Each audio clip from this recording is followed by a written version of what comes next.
Hey everyone, and welcome to another Plotty Time Minisode. This week, we got episode 8 coming at you, but the Minisodes, and I'm gonna take a little bit of a pause to go over the shitty platinums that I'm gonna do. The Platinum Project 2020, I still don't have a name, I'm sorry. That's gonna be put on hold for this week because I am not done talking about the last game that we just did, which was 2018's The Quiet Man.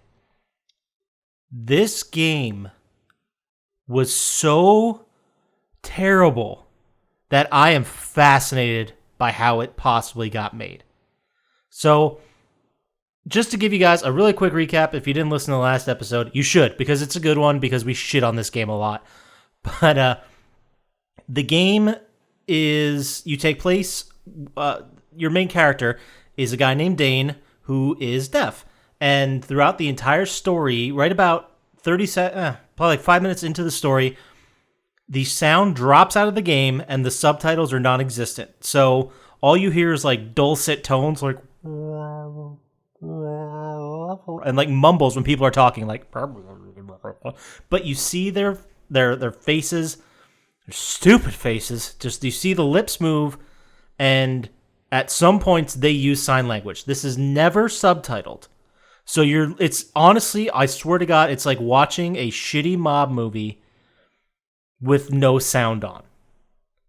I know that's ridiculous, but it's completely correct. Now, Jumpslap said that he enjoyed, and I'm speaking for him a little bit here, but I'm paraphrasing. I don't think he'd be mad about it.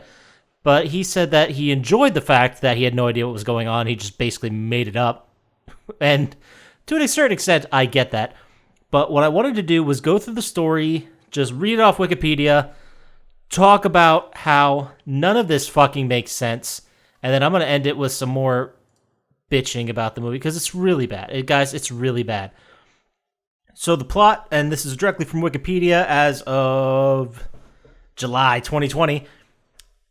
So here we go. A young and deaf boy named Dane interrupts a quarrel between his friend Tay and a bully Isaac that results in Dane's mother Lorraine getting shot by Tay and Isaac struggling over a gun.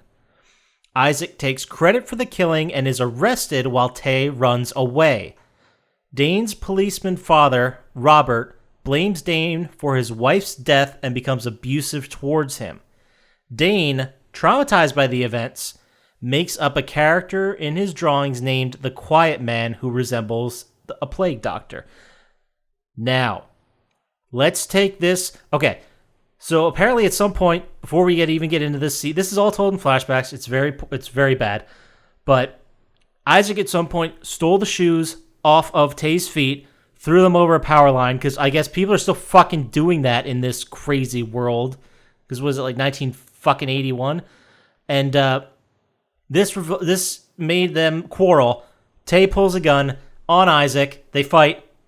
Dane, as a little boy, sees, I guess Tay's his friend. It says it's his friend. We have no way of knowing if it's his friend by what we watched. But he like runs up and he goes, "Oh, hey guys," and he waves like an asshole. The two guys struggling over the gun, Isaac and Tay, shoot his mother. We knew Dane's policeman father was abusive towards him, but we had no idea. We did get that Dane was traumatized by the events. But I mean, it was difficult watching the game the first time with no sound to even understand that Robert. First of all, no way did they ever say or allude to his name being Robert. He was just a policeman that was consoling Dane after the death in the flashback, and then he comes back as a detective later. There's so many things wrong with how this is told, but let's just keep going real quick. Years later, Dane serves as an enforcer for Tay. So apparently, his mother dying turns him into some kind of person who would throw away any possible opportunity that was given to him and start working for the mob? I mean, his dad's a cop. Like, yeah, he might have been abusive. Maybe he kicked him out and that's all he had. But Tay, for some reason, is the leader of the mob.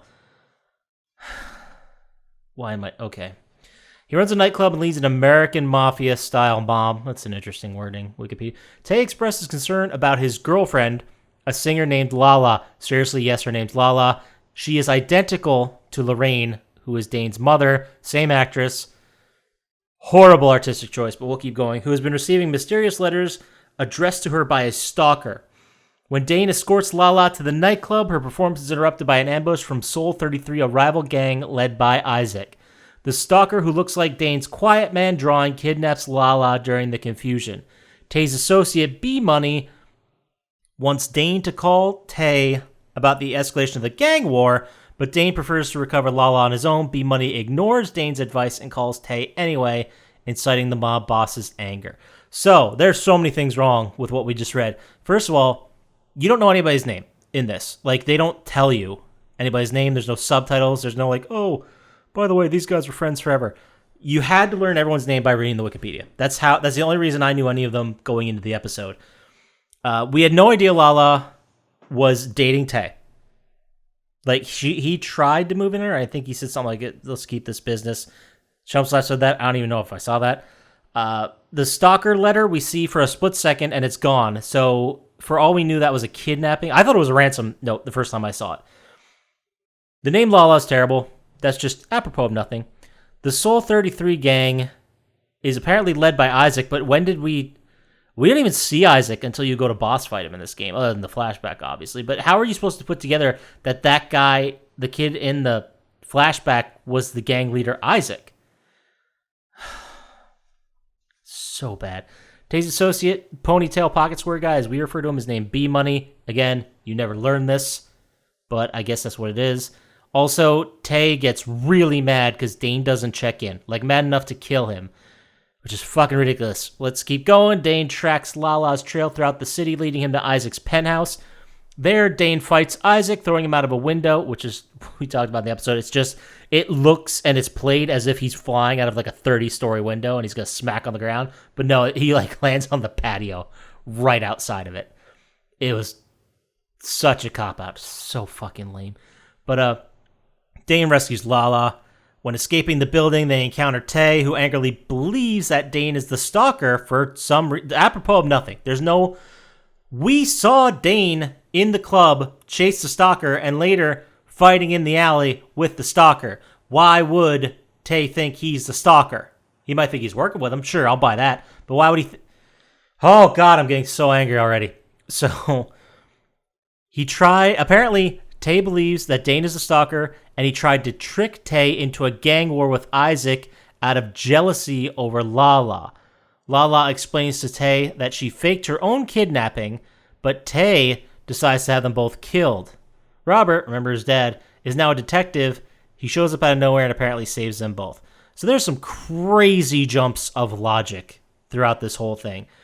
First of all, I can understand why Tay might not be happy about him not checking in and going after Lala on his own, but apparently they were fighting in the gang war way before this. And then also, in the very beginning of the game, Dane shows up to the same three guys from the Soul 33 gang, which, by the way, super Aryan-looking white dude beating the same three Hispanic guys over and over and over again. Not a great look. Not a great look. Bad call. So, God damn it. We'll move on. We'll get to all this. As Dane and Robert pursue Tay to his office, assumingly because he took Lala, which, again, you don't know, Tay shoots Robert, cop dad, and tries to explain to Dane that the death of Lorraine was an accident. Tay is interrupted by Lala before he can shoot Dane, and Tay chases her up to the roof. A wounded Robert encourages Dane to put on the quiet man mask to save Lala. I don't know why. Why would the mask matter? Oh, God, this is so bad. So I assume because they had been friends for so long that Dane made peace with the fact that Tay was involved with the death of his mother. I mean, he saw the whole thing. So wouldn't he have known it was an accident? He was there. So why is this still a point of contention? Or why does Tay even think this is a point of contention? They're played off as like bros during this whole time. This doesn't make any fucking sense at all. But anyway, so now as the quiet man, Dane confronts Tay and fights off his men. After losing a fight with Dane, Tay decides to shoot Lala, but Dane takes the bullet for her. Injured, Dane reawakens with supernatural abilities and kills Tay. Robert appears wearing the Quiet Man mask and reveals that he was actually the stalker and helped Lala fake her own kidnapping in order to manipulate Dane into killing Isaac and Tay to get revenge. Well, killing Isaac and Tay to get revenge for killing Lorraine. Dane and Robert fight, ending in both of them collapsing from their injuries. A post-credit scene has Dane being released from prison as a result of his actions and meeting up with Robert, ready to make amends for the things that unfolded. So, we didn't get to that conclusion at all during the actual podcast. And again, I encourage you guys to listen to it, preferably on YouTube, where you can like and subscribe. Seriously, fucking get over there to YouTube. Jesus. So, this makes no sense for a lot of reasons. This is now telling us that the entire catalyst of the story, the man behind the man behind the man, was Robert.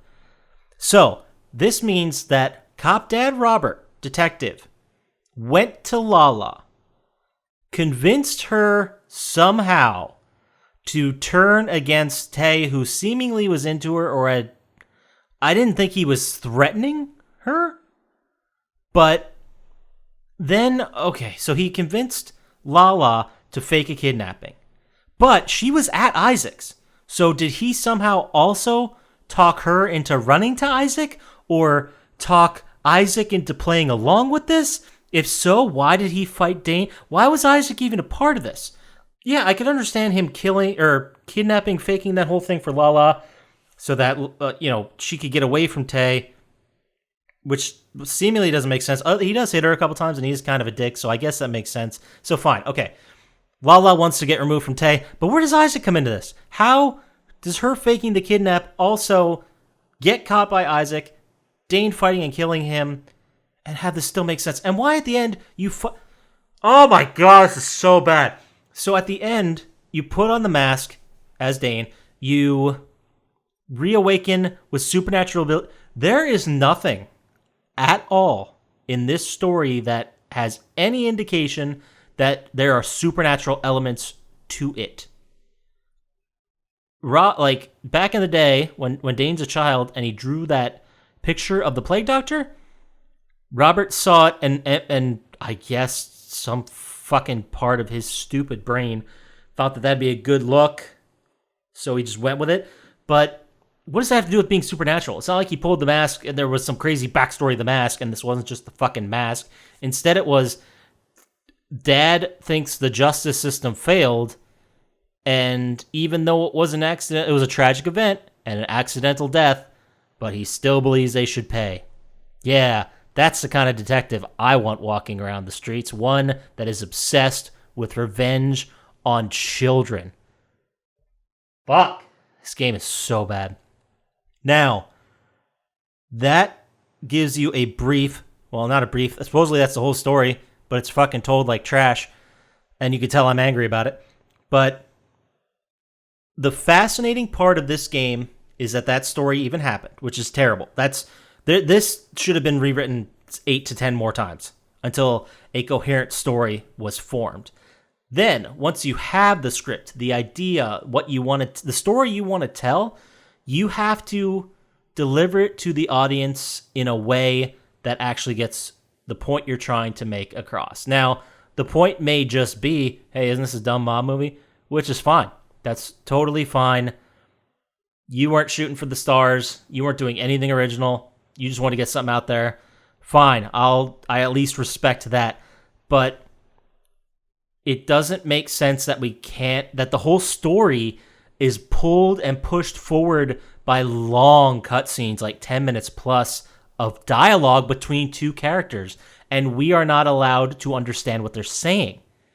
It blows my mind that something like this would get made at all, or even released in this fashion. This game should have been canceled, or at the very least, it would have been so much of a better game if they just had moments where if Dane wasn't looking, so he couldn't lip read or sign, if Dane wasn't looking, the sound dropped out.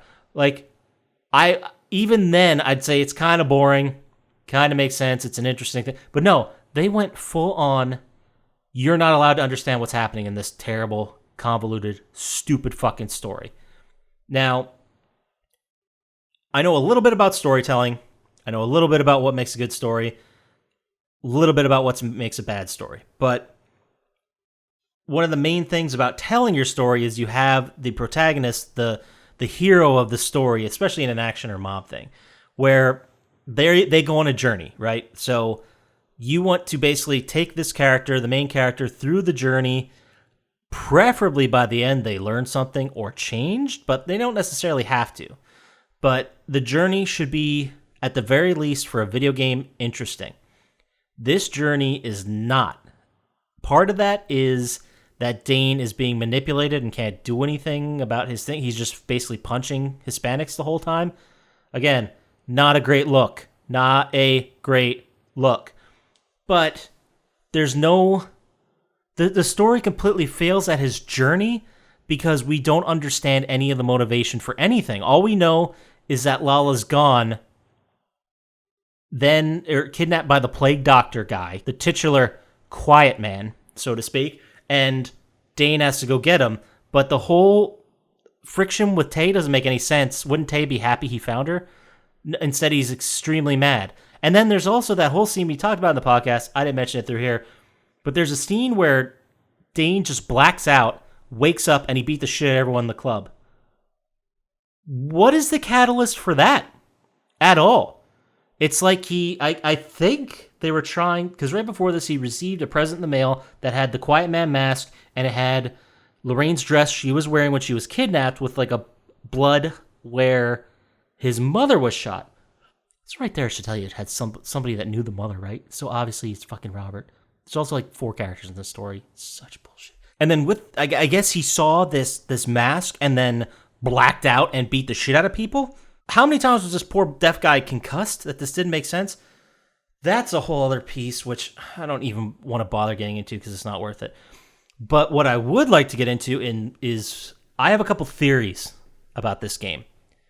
Now, also, we didn't say it in the podcast, I don't believe, but in 2018, that summer, June that year, Square showed off this game at E3.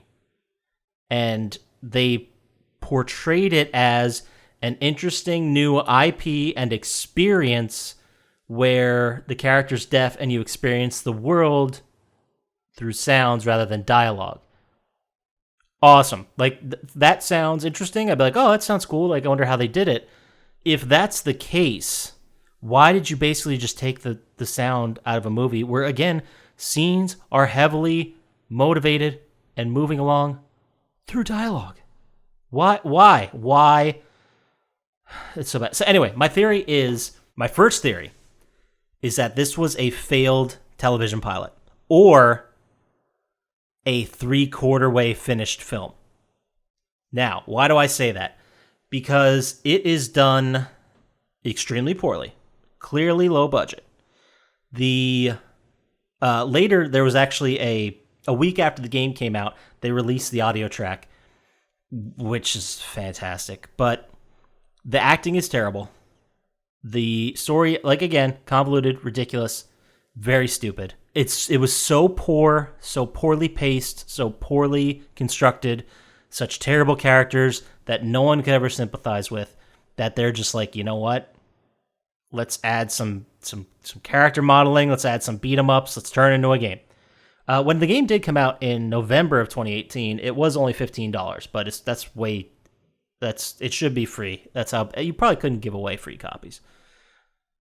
It was fucking terrible. And again, Square promoted this as a new IP at E3 5 months prior to that. Maybe 4 months. I don't know exactly when those dates were, but 4 or 5 months prior to this. Then it was dumped unceremoniously on November 1st. So what happened? Either Square, someone sold or pitched them an idea or came to them with this movie and was like, look, I shot this movie. It was an independent film. It kind of sucks, but I think we can get something. I have a good idea for the game about how deafness and blah, blah. And they're like, all right, how much do we need to give you? And they're like, I don't know, $100,000. All right, fine. Yeah, go ahead, make the game. And they figured, low risk, possible high reward of a new interesting IP, an interesting story, possibly an interesting gameplay mechanic. But no, it failed on every front, so Square basically said, oh, fuck this, and just put it out. The other possible theory I have is that the game is some kind of insurance scam or money laundering situation. I have absolutely no evidence to back that up. But if you're making a film production, it'd be a pretty good way to be like, hey, we paid this actor $700,000 and they only actually got $70,000. Interesting. Now, again, no evidence whatsoever to back that up, not accusing anybody of anything, but it's so terrible and such a failure as a film, as a story, as a live action thing, as a video game, as everything, that it only one of the only possible explanations is that they were trying to make it this terrible. That's how bad it is. And if you think I'm lying, go watch any review online. I dare you. It is fucking terrible. So those are my two main theories, either some kind of insurance scam or money laundering situation, or trying to reconfigure a whole different type of property in order to get it into video games. So again, I guess in summary, I'm going to wrap this up because it's just me yelling at the game about how bad it is if they give a fuck. The game is terrible. It failed in every possible way. And it's actually impressive on how much it failed. I would love to see someone take a property and sort of take the day-to-day struggles and experiences of what it's like to be a deaf person and take that situation and put it in a video game and convey to other people who have no idea what it might be like. I mean, that would be fascinating. And that's how they pitched this game at E3, but this was so far off that mark. It doesn't make sense that the character that we play as is deaf, is understanding what everyone is saying within the story, either via lip reading or via sign language. And again, he actually speaks to other people. There are conversations happening, and there are conversations that are happening that we aren't even, like, Dean isn't even there. Why would they be silent? None of it makes sense at all. Unless you think of something, another plan completely fell through, failed, and Square Enix just said, get it the fuck out the door. But either way, it's a hit on everyone's career who's involved with this. They should be ashamed of themselves. I realize that maybe that decision to release the game in the situation that it's in was maybe not their choice, and the people behind it, the money people, said, get it out now.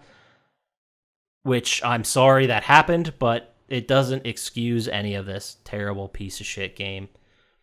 So I'm going to leave you guys at that. Next week, I'll be back. We'll be talking about another game that I just played that I'm going to have a lot of fun talking about. It was pretty ridiculous for Poppascotch's Platinum Corner, which I don't know. We don't have a name. Send us a name. You can send that name via email at plottytime@gmail.com, or hit us up on the socials at plottytime on Instagram and Twitter. Or if you'd like, you can go to YouTube, check us out there, watch the logo, like and subscribe. That really helps us out. So get the fuck over there, because apparently no one's doing that. So for now, take care. I'll talk to you next week about a stupid game I got a platinum for, and I'll talk to you later. Peace.